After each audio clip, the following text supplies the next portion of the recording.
G'day and welcome to episode 110 of the Guy Who Sews podcast. My name is Sean and this is my weekly update where I share my quilting adventures.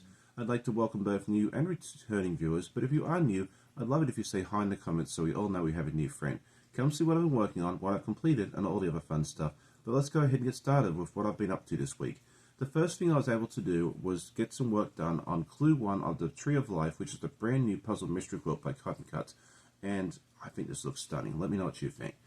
This is one of the blocks. It's either 1B or 1C. I think it's 1C. And this is the other one. Pretty much the same thing, just that this rectangle is a little bit shorter. And then the main block is this one here. And I just love all the different colors here. I think this is going to turn out to be an absolutely stunning quilt when it's done. It won't be till November, but you know, at least we've started off. And then I was able to get one more row done for my 9 patch of a twist. And I think this one turned out really nice. We'll attach one more row actually attached to this as well. So I've got to attach this one here, and then one more, and then this one will be all done as well. And then I was able to actually get started on cutting out the fabric here for the excavator, which is a little project that I'm going to continue on along with the trash trucks and some other equipment for my little nephew there. This is a pattern by Quilts and Nice Stuff, which is available on Etsy as well if you're interested. So that's what I've been up to this week, but I have more stuff to show you later on, like some fun completed stuff, so don't run off. So let's go ahead now over to our week in review, and if you are new to the channel, welcome. I'm so glad you're here. And this is just a series of videos I take during the week, mostly of me sewing, but also of all the adventures that we get up to as well. So I hope you enjoy.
Last week I asked everybody if you considered there was a difference between a whip, which is a work in progress, and a UFO, which is an unfinished object. And the overwhelming response was yes, there is an absolute difference.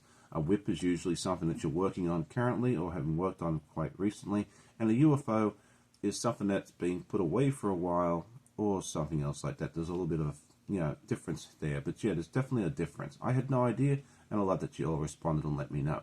This week I was curious to see, do you have, well, I would like to call a sewing supervisor. Do you have a cat or a dog or another animal that sits there and watches? I kind of have Rowena, I think, that sits there and watches my sewing and makes sure I do a good job and don't have to bring up my very, very bestest friend, Jack, every so often. The dogs sometimes sit with me, but usually don't. When we had Bandit and Alex, our previous dogs, who are no longer with us, unfortunately, they would, especially Alex, would come sit with me a lot. But I'd love to know, do you have a sewing supervisor? Let me know in the comments. And so now it is time for our questions and answers. And the first question came in from my friend Nancy, who asked me, what type of thread rack do I use here in my sewing room? And it's one that I believe I got from Joanne Fabrics many years ago. And it holds about 60 spools of thread, and I think it was about $15. I can send you a link if you need that, to which one I bought, but I'm sure there's also other ones that you can find on the market, like on Amazon and that sort of thing there as well. If you ever have any questions about the equipment I use, please let me know. It's way too extensive for me to list in the comments or the description as well, but I'm always happy to help in that respect. And then a lot of people have been asking, what size puzzle mystery quilt am I doing?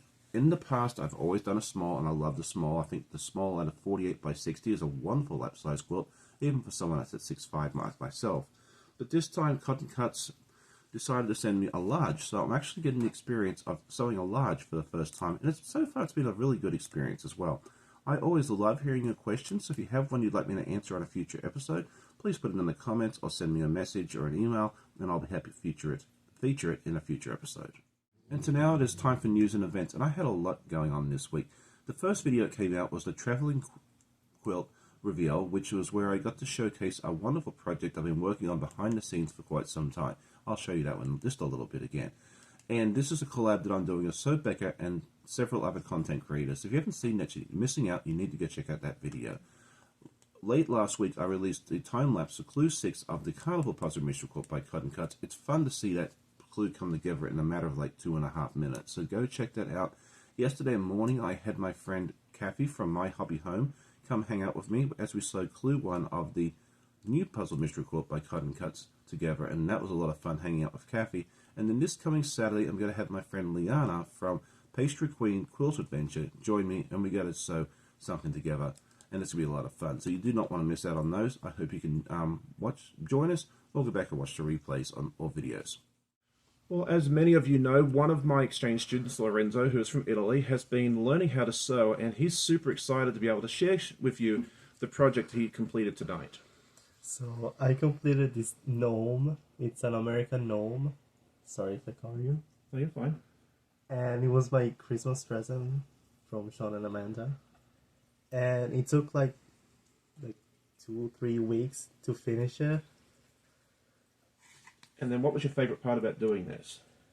I think my favorite part was to see the gnome actually becoming something, like sewing all the rows together and actually see the gnome. I think it was really funny and I really enjoyed it.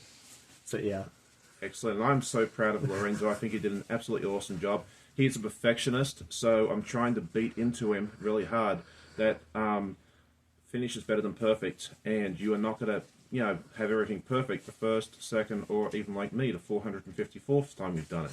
So thank you for joining me, Lorenzo. Yeah. It was really neat having you, and we'll definitely have him back on the channel, on the podcast in the very, very near future with some other projects we have in mind for him. Sure.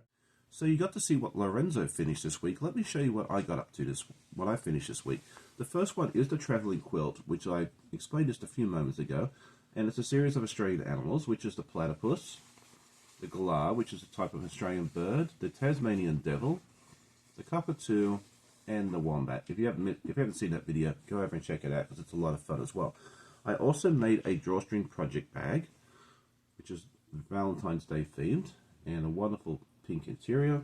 And then finally, I actually got to finish the accent block for the March gnome, and this one turned out really, really cute. Let me know what you think of this one as well. Here we go. So that one is now done. We can go ahead and put the backing on that and make that a completed object. And so our next guild meeting is at 8 p.m. tonight. We had one just a couple weeks ago, but we wanted to meet again tonight just so we can get back into the regular schedule of meeting on the second Sunday of each month. If you're new and would like to check it out, we would love to have you. I post a link into our Discord group, but if you can't get into Discord, just let me know. Just send me a message or an email, and I'll be happy to send you the link. And just bring yourself and your show and tell. We do a wonderful show and tell where we get to see what everyone got up to over the last couple of weeks, and that's always a lot of fun because you get to see what I get up to each week, but it's always fun for me to see what you guys get up to as well. So that is it for today's episode. I hope you enjoyed the episode today, and if you did, hit that like button, tell a friend, and I always love hearing comments from my viewers. So I hope you all have a great day, happy sewing, and I hope to see a bunch of you tonight.